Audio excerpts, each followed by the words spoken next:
continent ou dans le monde. Retour sur une date historique. On vous refait l'histoire de ce jour-là dans Un jour, un événement.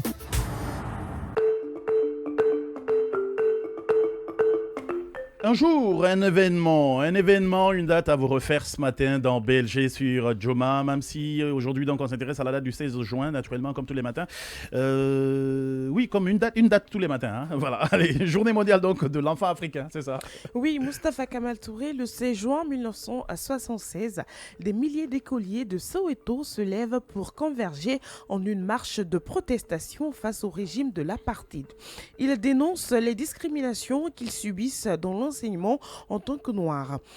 En tout cas, faible qualité de cursus et exigent que l'on respecte leurs droits et un enseignement dispensé dans leur propre langue.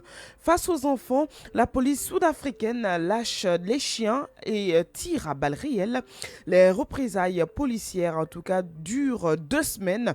Des centaines d'enfants sont tués et des centaines d'autres blessés. La marche des enfants de Soweto est reprimée par le sang 17 ans avant que l'apartheid ne rende l'âme. En souvenir, la journée de l'enfant africain est célébrée tous les 16 juin.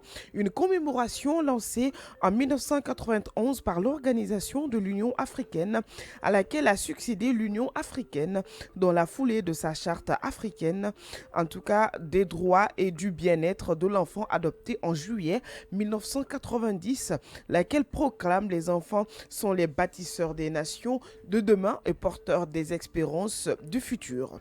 Le continent africain a la population plus jeune au monde. Les enfants de moins de 15 ans y représentent 41% de la population, comme l'indique le rapport de 2016, une population qui devrait plus que doubler pour atteindre les 2,5 milliards d'habitants d'ici 2050 après les projections.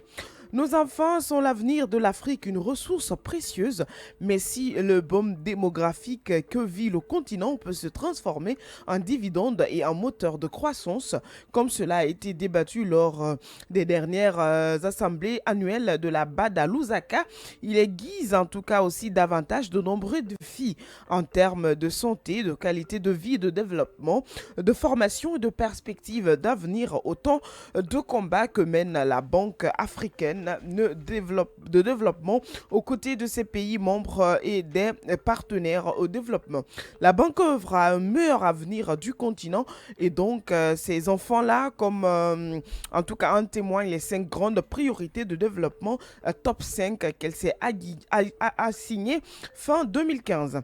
Les coalitions africaines, en tout cas de l'action mondiale contre la pauvreté, nous célébrons en tout cas la 32e édition de la Journée mondiale de l'enfant africain. Aujourd'hui même, 16 juin 2022, l'objectif de cette journée est de plaider auprès, en tout cas, des États et gouvernements africains pour limiter l'utilisation des enfants pour la mendicité et l'éradication du travail forcé, de la traite des êtres humains et de l'esclavage moderne des enfants. C'est donc, oui, la Journée mondiale de l'enfant africain. Merci beaucoup à toi.